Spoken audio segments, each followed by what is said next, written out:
오늘의 주요 뉴스입니다. 은행권과 보험사가 함께 부동산 PF 사업장을 인수하는 신디케이트론 조성에 본격 나섭니다. 은행이 80%, 보험사가 20% 비율로 부담한다는 계획입니다. 삼성전자가 인공지능과 반도체 소자를 결합해 에너지 효율을 높인 비스포크 냉장고 신제품을 국내에 처음으로 출시했습니다. 내부 공간은 더 늘어나고 전기요금은 낮출 수 있을 전망입니다. SK그룹이 사업 포트폴리오를 최적화하기 위한 리밸런싱을 진행하고 있는 가운데 SK이노베이션과 SKENS의 합병설이 불거졌습니다. 가능성은 있는지 이슈플러스에서 짚어보겠습니다. 집값이 상승 국면에 들어서자 생애 처음 집을 사려는 수요가 늘고 있습니다. 신생아 특례대출과 같은 저금리 상품이 영향을 줬다는 분석이 나옵니다.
여러분 안녕하십니까? 센 경제라이브 시작합니다.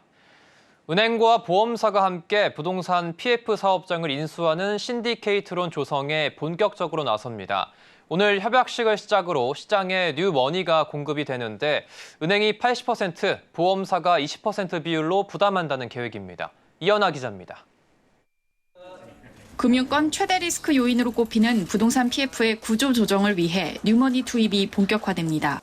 오늘 오전 서울 중구은행회관에서 금융당국과 5대 시중은행 5개 보험사가 모여 은행 보험업권 PF 신디케이트론 업무 협약을 체결했습니다.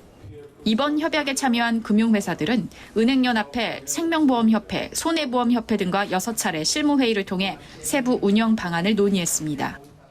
구체적으로 살펴보면 은행 80%, 보험사 20% 비율로 신디케이트론을 조성하게 됩니다. 먼저 1조 원 규모로 시작해 이후 대출 현황과 시장 상황 등에 따라 최대 5조 원까지 확대한다는 계획입니다. 당국은 이번 협약 목표로 얼어붙은 PF 시장의 뉴머니 공급과 정상화를 내세웠는데 특히 시한폭탄으로 분류된 브릿지론의 리스크 축소를 기대하고 있습니다. 신디케이트론이 지원된 브릿지론 사업장의 경우 본 PF 전환이 보다 용이해질 것이며 경공매 시장에 참여한 참여자의 매수 여력도 확대될 것으로 기대합니다. 법률 리스크가 없고 일정 수준 사업성을 인정받은 사업장이 대출 대상이며 최소 여신 금액은 300억 이상으로 정해졌습니다. 신디케이트론은 경공매 낙찰을 받은 신규 사업자에 대출하는 경락자금 대출과 자율매각 사업장 인수자금 대출, 부실채권 투자기관 대출, 일시적 유동성 애로사업장 대출 등 4가지 유형에 투입됩니다.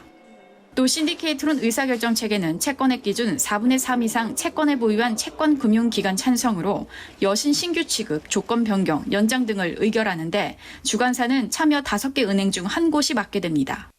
협약 참여 금융회사들은 본 신디케이트론을 우선적으로 심사하고 신속히 집행하여 이른 시간 내에 가시적인 성과를 도출할 수 있도록 노력하겠습니다.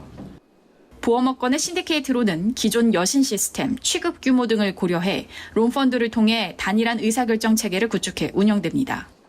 당국은 이번 뉴머니 투입을 통해 PF 사업장 옥석 가리기 속도를 높여 올해 안에 PF 연착륙을 마무리해 금융시장 안정화를 이루겠다는 계획입니다. 서울경제TV 이연아입니다. 삼성전자가 인공지능과 반도체 소자를 결합해 에너지 효율을 높인 비스포크 냉장고 신제품을 국내에 처음으로 내놨습니다. 내부 공간은 더 늘어나고 전기요금은 낮출 수 있다는 장점이 있습니다. 이해란 기자입니다. 냉장고 문을 열자 상단의 네모난 구조가 눈에 띕니다. 반도체 소자 펠티어가 새롭게 결합된 모습입니다.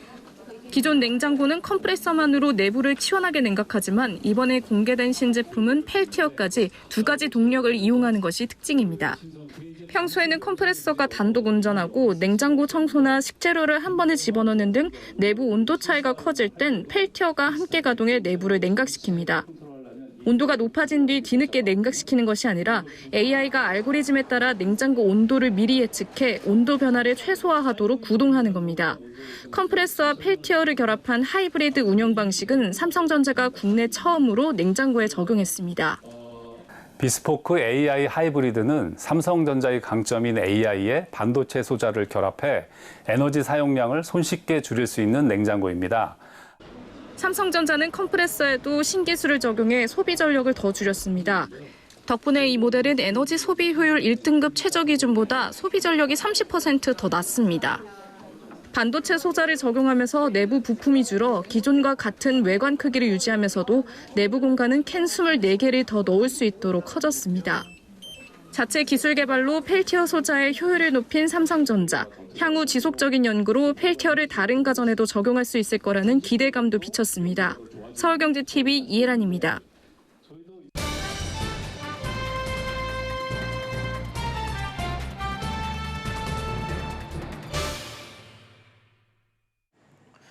최근 SK그룹이 사업 포트폴리오를 최적화하기 위해서 이 리밸런싱 작업을 진행 중입니다.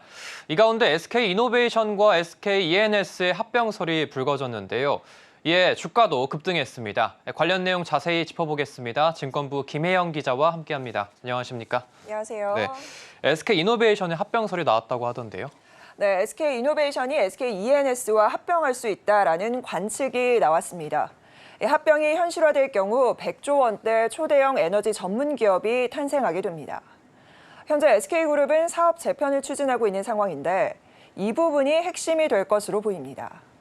사실 합병설은 여러 가지 시나리오 중 하나로 시장에서 꾸준히 흘러나왔습니다.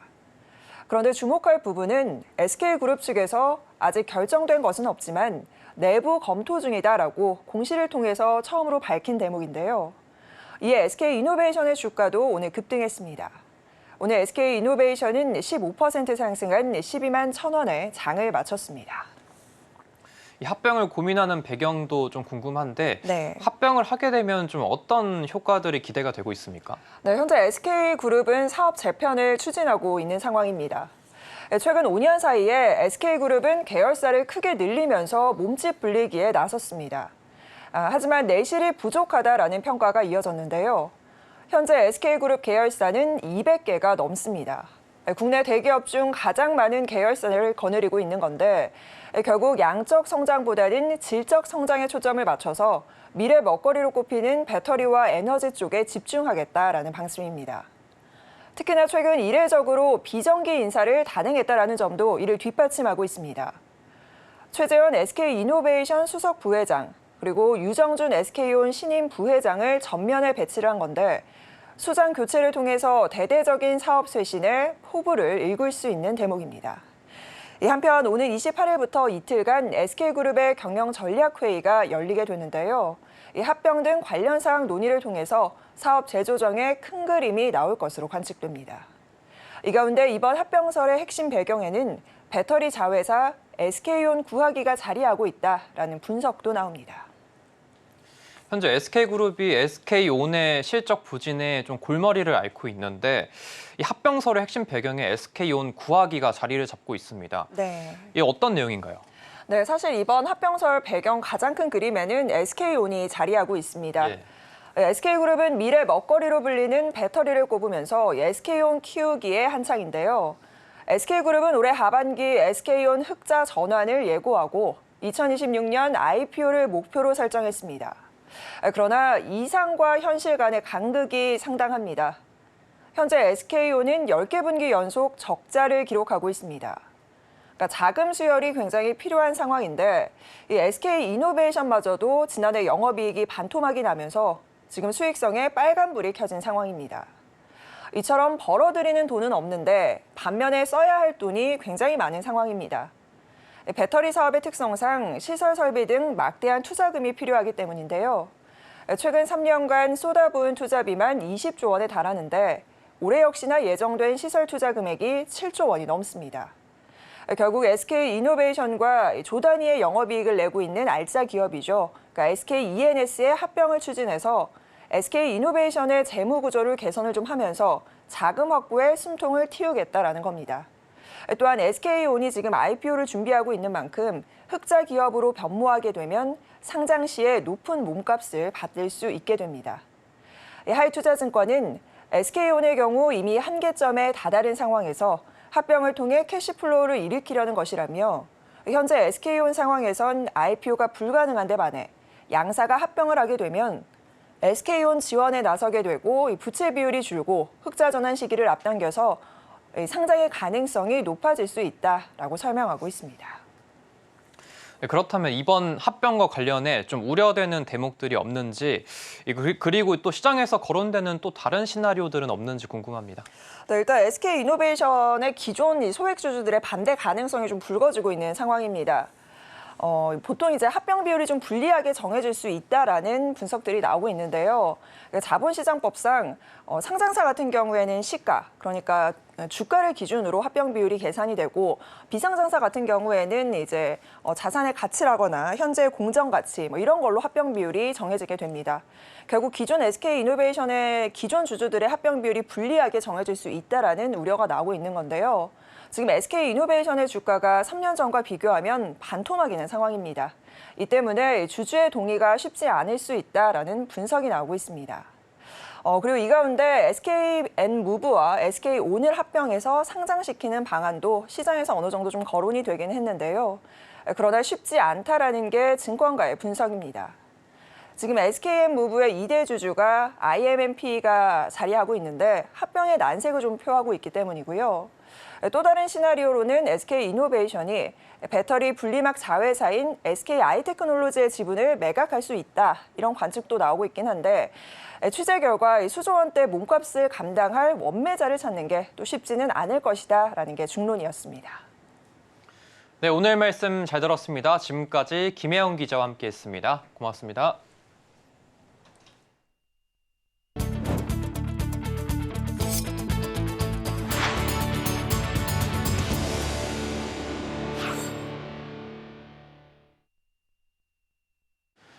BMW 그룹 코리아가 인천 영종도에 만든 자동차 복합 문화공간 드라이빙 센터 건립 10주년을 맞아 기념식을 열고 새로운 플랫폼으로의 도약을 선언했습니다. 새롭게 수립한 조이 넥스트 전략을 바탕으로 더 높은 수준의 콘텐츠를 제공하고 다가오는 미래에 BMW 그룹이 지향하는 가치를 전달하는 브랜드 플랫폼으로 변화한다는 계획입니다.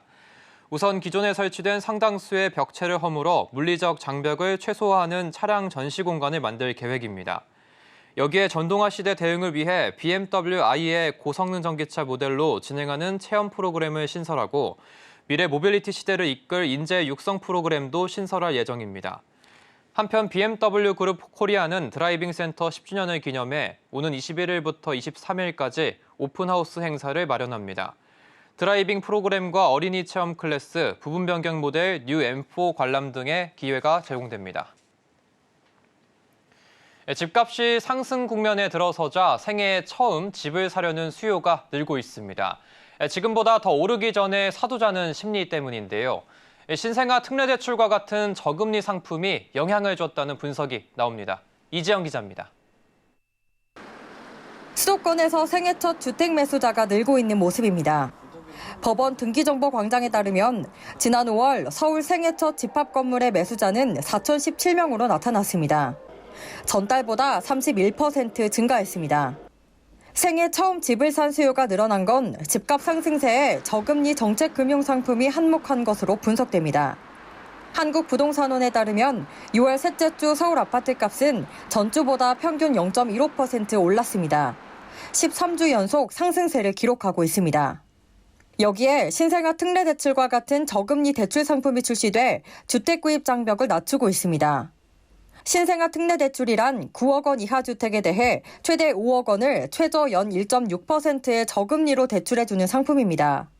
국토교통부에 따르면 신생아 특례 대출이 시행된 올 1월 말부터 4월 말까지 대출 신청액은 5조 원을 넘어섰습니다. 아무래도 내 옆에 있는 사람들이 주택을 구입하다 보니 이런 심리적인 압박감 때문에 생애 최초 주택 구매 비율이 증가하고 있다라고 분석되고요. 한편으로 지금 신생아 특례 대출의 소득 요건 등이 완화가 되면서 이 대출을 활용할 수 있는 가구들이 증가한 것도 최근 주택 거래량 증가의 요인으로 분석됩니다. 어제 저출산 고령사회위원회가 신생아 특례 대출의 부부 합산 소득 요건을 연 2억 5천만 원 이하로 완화했습니다. 대출 문턱이 더 낮아진 겁니다. 여기에 하반기까지 집값 상승세가 계속될 전망이라 생애 첫 내 집 마련 수요는 더 늘어날 걸로 관측됩니다. 서울경제TV 이지영입니다. 금융과 통신 채무를 통합해 조정하는 방안이 추진되면서 최대 37만 명의 통신 채무자가 통신비 감면 혜택을 받게 됩니다. 지금까지는 신용회복위원회가 금융채무만 조정이 가능했지만 앞으로는 통신 채무도 일괄 조정한다는 방침입니다. 김도하 기자의 보도입니다. 빌린 돈을 갚지 못하고 통신비까지 연체된 채무자를 지원하는 금융통신 통합채무 조정이 내일부터 시행됩니다. 이번 조치로 통신비 감면 혜택을 받게 되는 채무자는 37만 명에 달할 전망입니다. 과학기술정보통신부와 금융위원회는 오늘 오후 금융통신 취약계층 재기 지원 방안을 발표했습니다. 통합채무 조정이 이루어지게 되면 신용회복위원회를 통해 금융과 통신비 채무 조정이 한 번에 가능해집니다. 신보규는 채무자의 상환 능력을 조사해 분할 상환과 최대 10년의 장기 분할 상환 등 갚을 수 있는 수준으로 채무 부담을 조정할 예정입니다. 기초수급자 등 취약계층은 통신비를 최대 90% 감면받을 수 있고 그 외 일반 채무자는 통신 3사의 경우 30% 일괄 감면, 알뜰폰과 휴대폰 결제사는 상환 능력에 따라 최대 70%까지 감면됩니다. 그동안 채무자들은 신보규를 통해 금융채무를 조정받고 통신채무는 통신사에 별도로 신청해 5개월 분납 결정을 받는 데 그쳤습니다.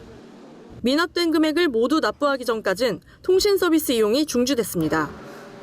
이에 통신채무자들은 금융거래나 구직활동 등 경제활동에 제약이 많았는데 앞으로는 통신채무를 3개월 이상 성실하게 납부할 경우 완납 전이라도 통신 서비스 이용이 가능해지는 겁니다.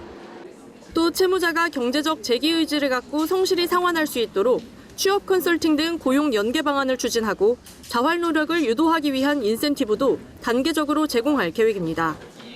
조사, 심의, 채권자 동의 등 3단계 심사로 채무자의 고의 연체나 도덕적 해이도 엄격하게 골라낸다는 방침입니다. 오늘날 통신은 단순히 전화기를 이용한다는 의미를 넘어서 모든 경제활동의 기본이 되는 필수 수단입니다. 그래서 이번 방안을 통해서 최대 37만 명의 통신 채무 연체자분들의 일상으로의 복귀와 경제적 재미가 가능할 것으로 기대가 됩니다. 정부는 이번 조치로 금융 취약계층이 재기할 경우 장기적으로 사회적 비용도 줄어드는 선순환 구조가 만들어질 것으로 기대하고 있습니다. 서울경제TV 김도하입니다. 기술보전기금이 30년간 축적한 기술평가 역량을 민간에 개방합니다. 그동안 보증 공급에만 국한돼 활용됐던 기술평가 정보를 민간과 공공 영역으로 용처를 넓혀 국내 기술금융 활성화에 기여하겠다는 포부인데요. 김효진 기자입니다. 기업 정보를 입력하자 기술사업평가 진행 상황과 결과가 나타납니다. 금융기관에서 기업을 조회하면 기술평가 정보가 보기 쉽게 조회됩니다. 지난 30년간 기보의 기술평가 역량이 담긴 국내 최초의 오픈형 기술평가 플랫폼입니다. 이 플랫폼은 AI 기반 기술평가 핵심 콘텐츠를 통해 기업의 기술평가 정보를 등급화, 수치화된 형태로 제공합니다. 은행이 중소기업의 기술을 평가해 신규 대출을 내줄 때 이 플랫폼을 활용할 수 있게 되는 겁니다.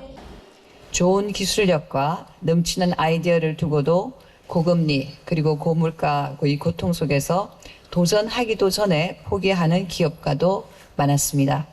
무형 자산의 가치가 신뢰할 수 있는 시스템을 통해 평가받는 길이 열린다면 우리의 금융시장에 상상 이상의 파급 효과를 불러일으킬 수 있습니다. 중소벤처기업부와 기보, 시중은행 등 유관기관들은 어제 서울 중구 V스페이스에서 업무 협약을 맺고 민간주도 기술혁신 생태계 활성화를 위해 힘을 모으기로 했습니다.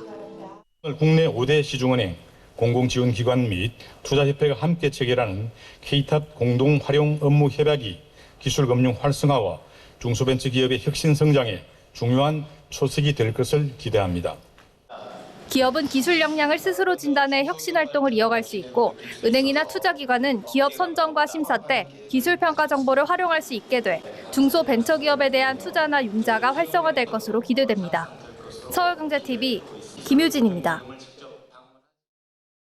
한국공인회계사회는 19일 정기총회를 열고 최운열 전 더불어민주당 국회의원을 제47대 신임 회장으로 선출했습니다. 최 신임 회장은 서강대 경영학과 교수 출신으로 코스닥 위원회 위원장, 한국증권학회장, 한국은행 금융통화위원 등을 지냈습니다. 최 신임 회장은 국내 경제 전체의 성장을 위해 회계 투명성 제고가 필수적이라며 자신이 주도해 시행되고 있는 신외부 감사법을 지키겠다고 공언했습니다. 이와 함께 정부가 밸류업 프로그램 참여 기업의 주기적 감사인 지정제 면제 카드를 인센티브로 지급하겠다는 방안에 대해서는 반대한다는 입장을 표명했습니다. 최 회장은 회계가 바로 서야 경제가 바로 선다는 신념으로 열심히 하겠다며 정부와 갈등을 빚는 한이 있더라도 회계 투명성 관련 이해의 폭을 넓힐 것이라고 말했습니다. 글로벌 사모펀드 어피니티 에쿼티 파트너스가 SK네트워크스에서 차량 임대업체 SK렌터카를 인수합니다. SK네트워크스는 오늘 이사회를 열어 자회사 SK렌터카의 지분 100%를 8,200억 원의 어피니티에 양도하는 안건을 의결했습니다. 양사는 향후 1개월 이내 계약을 체결하며 3에서 4분기 중 남은 인수 절차를 마무리한다는 계획입니다. 어피니티는 올해 4월 SK렌터카의 매각과 관련해 우선 협상 대상자로 선정돼 실사와 협상을 진행했습니다.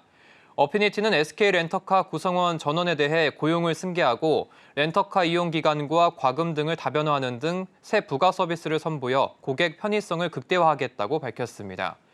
한편 SK네트워크스는 인공지능 영역을 새 성장 영역으로 정하고 이번 판매 대금을 기업 혁신 재원으로 활용한다는 계획입니다. 롯데케미칼이 전기차 배터리의 열 폭주 현상을 지연할 수 있는 고강성 난연 PP 플라스틱을 개발했습니다. 이 플라스틱은 1000도씨 이상의 온도에서 본래의 형태를 유지했다는 게 롯데케미칼의 설명입니다. LS전선이 벨기에 전력회사 엘리아와 약 2,800억 원 규모의 해적 케이블 공급 계약을 체결했습니다. 3기가와트가 넘는 해상풍력 단지를 지원하기 위해 만들어진 인공에너지 섬에서 해적 케이블을 공급하게 됩니다. 신한은행이 지난 20년 동안 운영해온 2개의 데이터 저장소를 하나로 통합한 차세대 통합 데이터 저장소를 구축했다고 밝혔습니다. 금융권에서 데이터 저장소를 한데 통합한 건 신한은행이 처음입니다. 이탈리아 자동차 브랜드 페라리가 내년 말 선보이는 첫 전기차의 가격이 최소 50만 유로, 하나로 7억 5천만 원에 이를 것으로 알려졌습니다. 페라리는 오는 21일 본사가 있는 이탈리아 북부의 마라넬로에서 새 공장 준공식을 열 예정입니다.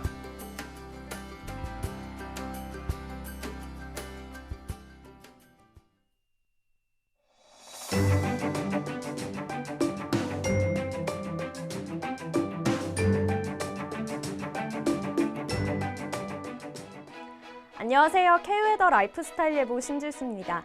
때이른 폭염으로 특보도 확대 강화됐습니다. 경기 지역은 올여름 첫 폭염 경보가 내려졌는데요. 반면 정체전선의 영향으로 비가 내리고 있는 제주도는 호우 경보가 발효 중이고요. 서해 남부 해상과 남해상을 중심으로 풍랑주의보도 내려져 있습니다. 제주도와 남해안은 오늘 밤까지 비가 그치겠습니다. 다만 제주 산간 많은 곳은 오늘까지 80mm 이상의 비가 내리면서 돌풍이 부는 곳도 있겠습니다. 안전사고에 주의하시기 바랍니다. 금요일인 내일은 전국 하늘 차차 흐려지겠고요. 한낮 서울이 33도로 오늘보다 기온이 낮아지겠지만 여전히 평년 수준을 웃돌며 덥겠습니다. 다음은 자세한 지역별 날씨입니다. 중부지방 아침 기온 서울과 인천 23도로 시작해 낮에는 서울 33도, 인천 30도 보이겠습니다. 동해안 지방 아침 기온 20도 안팎으로 시작해 낮 기온은 속초와 강릉이 28도 보이겠습니다.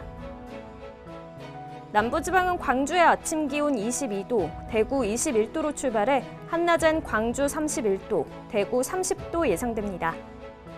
내일 바다의 물결은 남해상에서 최고 3m로 높게 일겠습니다. 기압골의 영향으로 토요일 전국에 비가 내리면서 폭염 수준의 더위는 누그러지겠습니다. 날씨였습니다. 이상으로 센 경제 라이브 마칩니다. 함께해 주신 여러분 고맙습니다.